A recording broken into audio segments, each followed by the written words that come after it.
Hello everyone, welcome back to my channel. तो कैसे हैं आप सब? आई होप आप सब अच्छे होंगे और आप सब से 45 डेज हार्ड चैलेंज को एक्सेप्ट करके आप भी लगातार मॉक टेस्ट दे रहे होंगे। तो आज बात करते अगले मॉक टेस्ट में मेरे कितने स्कोर आए उस पर बात करेंगे, ठीक है ना मेरे भाई।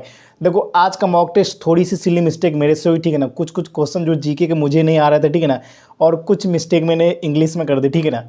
तो जिसकी वजह से मेरे टोटल स्कोर बने आज 121.5 के प्रॉक्स, ठीक है ना।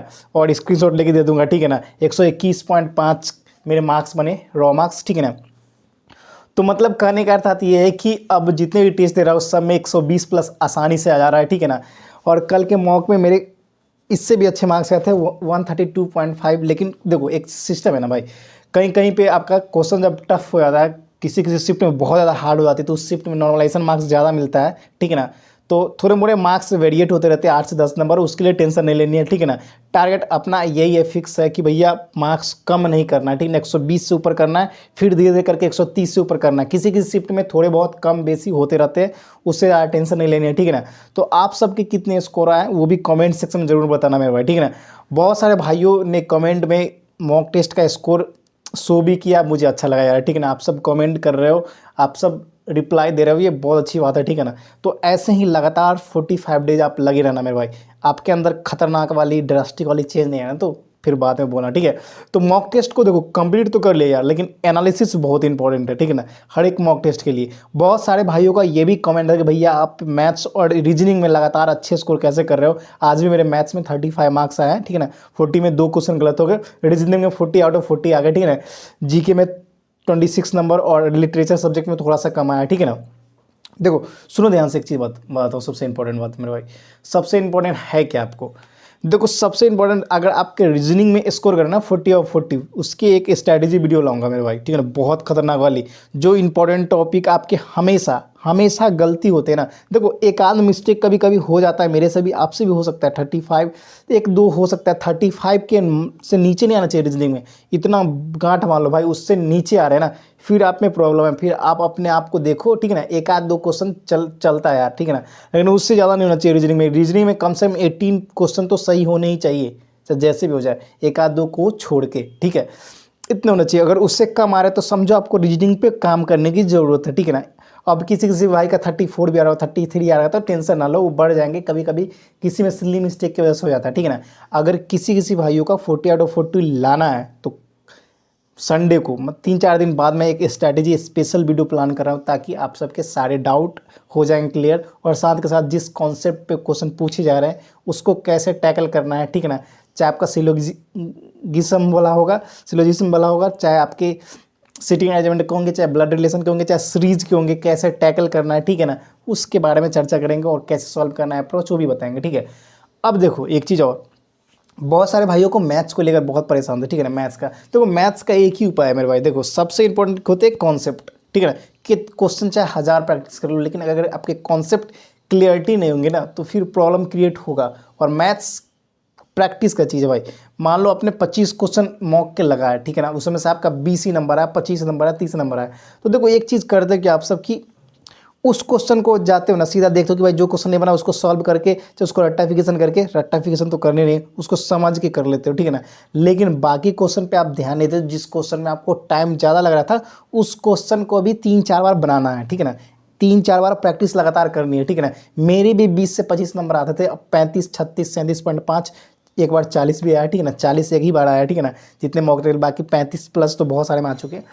तो आपको करना क्या है मेरे भाई, सबसे इंपॉर्टेंट क्या है कि जो क्वेश्चन में आपको टाइम लग रहा है ना, कैलकुलेशन पे ध्यान दें। दूसरी नंबर बात, आपको उस जिस क्वेश्चन पे आप टाइम लगाए हो ना, उस क्वेश्चन को 3-4 बार रगड़ देना है भाई। उस कॉन्सेप्ट को खतरनाक लेवल से, एक ही क्वेश्चन को 5 बार बना दो, ठीक है। उसके कॉन्सेप्ट सहित आपके जिगर में, दिमाग में लग जाएगा लॉक, ठीक है। अब देखो, ये 2 सब्जेक्ट हो गए। जीके का देखो, जीके का मार्क्स ना फोकट का मार्क्स होता है, मतलब कहने का जीके रैंक दिलवाता है। जीके देखो 20 से ऊपर आ रहा है, अच्छी बात है यार, ठीक है आपका जीके, ठीक है ना। अगर आपका 30 प्लस आ रहा है तो बहुत अच्छी बात है, लेकिन लेकिन लेकिन आप एग्ज़ाम में 30 प्लस भी स्कोर कर सकते हो। कुछ कुछ जो इंपॉर्टेंट टॉपिक है उस पर काम करोगे, जैसे फेस्टिवल, स्टैटिक जीके में फेस्टिवल आ गया, डांस एंड कल्चर का जो आ गया, ठीक है ना। आपके जितने भी 8 क्लासिकल डांस है, उस सब वो सब काम करना है। दूसरा आपके काम करना है आपके क्रॉप से रिलेटेड, देखते हो ना, रबी क्रॉप, खड़ी क्रॉप, उस पे काम करने हैं। तीसरे आपका मोस्ट इंपॉर्टेंट आर्टिकल, कम से कम 1 से लेकर 50 तक आर्टिकल अच्छे से याद होने चाहिए। कुछ कुछ आर्टिकल अलग अलग वाले हैं जो इंपॉर्टेंट एग्जाम में पूछे गए, वो PYQ से देख लेना, लेकिन 1 से 50 तक आपके सारे आर्टिकल टंग पे होने चाहिए। कितना क्या है सब अच्छे तरीके से, ठीक है ना, इतना। अब देखो बाकी और जीके में क्या है, जीके में स्टडी कर ली, हिस्ट्री को एक बार ना याद मत करो कुछ भी, एक बार सबकी कहानी की तरफ पढ़ जाओ। ज्योग्राफी भाई, ज्योग्राफी का ज़्यादा बहुत लंबा सिलेबस होता है, लेकिन आपको कुछ इंपॉर्टेंट टॉपिक जैसे रिवर वाला हो गया, डैम वाला हो गया आपका, उसके बाद आपका जी आप मैंने बताया कि ग्रीन रेवोल्यूशन, वाइट रेवोल्यूशन, इससे रेवोल्यूशन वाले जितने भी टॉपिक है उसको कवर कर लेना, ठीक है ना। ज़्यादा करने की जरूरत नहीं है। अब पता नहीं कि पूरा वर्ल्ड ज्योग्राफी कंप्लीट कर चुके लेकिन आता कुछ भी नहीं एग्जाम में, ऐसे नहीं करना, ठीक है। तो ये सारी स्ट्रैटेजी थी, ठीक है ना। और देखो मैं भी इसी चीज़ पे काम करता हूँ, ठीक है ना। जीके में स्कोर बनाने के लिए आज मेरे 26 मार्क्स है। इसका रीज़न ये नहीं कि मुझे बहुत जीके में आता, नहीं, ऐसा नहीं। मैंने एक प्लान बनाया कि भाई सीधा देखो अपना फंडा है ना कि 20 से ऊपर लाना है, ठीक है ना। देखो कुछ कुछ होते हैं ना, क्वेश्चन को एलिमिनेट करना भी सीखोगे, ठीक है ना। बाकी मैं आर्टिकल 1 से 50 70 80 तक याद कर चुका हूँ ईजिली, ठीक है ना। आपको कम से कम 100 तो कम से कम चाहिए, ठीक है ना। मैंने 50 बोल दिया, कम से कम मिनिमम 100 कर लोगे तो थोड़ा कॉन्फिडेंस आएगा यार 100 तक आर्टिकल याद कर चुके हैं, ठीक है ना। और ऐसे ही करते करते धीरे धीरे कुछ कुछ टॉपिक है आपके बुक से ना होता, और ऐसे पिछली बार तो नहीं पूछा गया था, ठीक है ना। तो उसका छोड़ो, आपका हर एक स्टेट का हर एक स्टेट का चीफ मिनिस्टर और गवर्नर याद होने चाहिए। अगर गवर्नर नहीं आए तो कोई दिक्कत नहीं, लेकिन चीफ मिनिस्टर याद होने चाहिए। डांस एंड कल्चर भी आपको दिमाग में सेट होने चाहिए, समझ गए।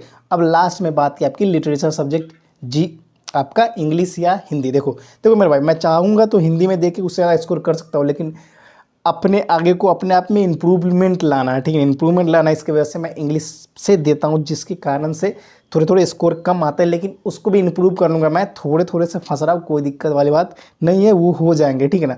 वो मैं कर लूँगा, वो मेरे अंदर एबिलिटी। अगर आप भी, और एक चीज़ बता दूँ, आप ऐसे एक्सपेरिमेंट मत करना मेरे भाई, ठीक है ना, क्योंकि मैं कर रहा हूँ, आप मत करना, ठीक है। आप जिस सब्जेक्ट में भी कंफर्टेबल आपको लगता है कि यार अब मेरा यही है, मैं इसी से अच्छा करूँगा, तो उसी से करो, ठीक है ना। मुझे लगता है कि मैं इंग्लिश में अच्छा कर पाऊँगा तो मैं उसमें करता हूँ, ठीक है। सबकी अपनी अपनी चॉइस होती है। अब देखो ये सारे बातें तो हो गई, लेकिन सबसे इम्पोर्टेंट बात क्या है भाई, इतना चीज़ मैंने बता दिया आपको, लेकिन सबका एक ही मूल मंत्र है, कंसिस्टेंसी।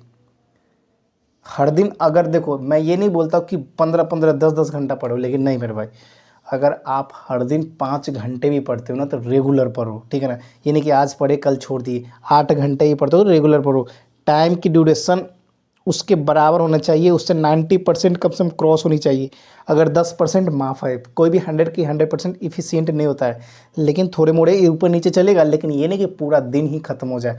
मान लो 10 घंटे पढ़ते हो, किसी दिन 2 घंटे पढ़े, तो ऐसे इफ़िशियंसी डालोगे नहीं होगा सिलेक्शन। 5 घंटे ही पढ़ते हो, 5 घंटे रेगुलर पढ़ो, ठीक है ना। रेगुलर करो, तभी आपका हर एक चीज़ में आपको कॉन्फिडेंस भी मिलेगा और अच्छी प्रैक्टिस भी आपकी होगी और स्कोर भी अच्छे करोगे, ठीक है। मानता हूँ कि किसी किसी शिफ्ट में क्वेश्चन हार्ड आते हैं, इसका मतलब ये नहीं कि हम अपने को हार्ड लेवल तक भी तैयार करके जाना है, ठीक है ना। मैं ये मानता हूँ कि मैथ्स में 40 में 40 बहुत कम बच्चे करते हैं, लेकिन इतना तो कम से कम कर सकते हैं कि 17 से 18 क्वेश्चन तो सही कर सकते हैं ना। ऐसे बनना है, ठीक है। और मेरे भाई आप सब अपना स्कोर कमेंट जरूर करना और रेगुलर बने रहो मेरे भाई, ठीक है ना। आप सब कमेंट करते हो ना और रेगुलर मॉक टेस्ट देते हो ना, यही 45 डेज हार्ड चैलेंज है अपना, ठीक है ना। ये अपना तैयारी खुद अपने आप से है, अपने आप में कैसा इंप्रूवमेंट आता है। अगर आप में मार्क्स नहीं बढ़ रहे हैं, आपके 70-80 भी आ रहे हैं ना, टेंशन नहीं लेनी है। बस उस मॉक को लगातार लगातार लगातार 45 डेज, 45 इंटू 20 में से मल्टीप्लाई कर दो, सोच लो 900 क्वेश्चन हो गए, ठीक है ना। 900 क्वेश्चन हो गए, 900 क्वेश्चन, 900 टाइप के क्वेश्चन आप मैथ्स में प्रैक्टिस कर जाओगे। PYQ, फिर देखो आपके अंदर किस लेवल की एनर्जी, किस लेवल की कॉन्फिडेंस आती है, फिर देखना एग्जाम में क्वेश्चन हलवा लगेगा। समझ गए ना, बातें सब दिल पे लग रही होगी, और ये मैं दिल से बोल रहा हूँ मेरे भाई, क्योंकि मैंने भी झेले जो आप झेलते हो ना। 20-20 नंबर मेरे भी मैथ्स में 14-14 नंबर, लेकिन धीरे धीरे इम्प्रूव होते हैं मेरे भाई, होते हैं। आप अपने आप को बेहतर बनाने की कोशिश करो मेहनत करके, ऑब्वियस सी बातें हो जाएगा, ठीक है ना। और जो भाई कतरा रहे हो ना मैथ से प्रैक्टिस करने से, तो मैथ में नंबर नहीं लाओगे ना, सिलेक्शन नहीं होगा, याद रखना। अगर इस पार्टिकुलर एग्जाम में सिलेक्शन नहीं होगा, याद रखना, ठीक है। तो फिर मिलेंगे नेक्स्ट वीडियो में। फिलहाल इतना ही, और जो भाई नया जुड़ते हैं चैनल को सब्सक्राइब कर देना, लाइक कर देना, शेयर कर देना। फिलहाल इतना ही, किसी के चक्कर में ना आने का, अपने को अभी मेहनत करना है, कस के लग जाना है। सारी दोस्ती यारी बाद में, पहले पढ़ ले तो बॉस, फिर पहनेंगे वर्दी, फिर साथ में चलेंगे देश की सेवा करने। जय हिंद।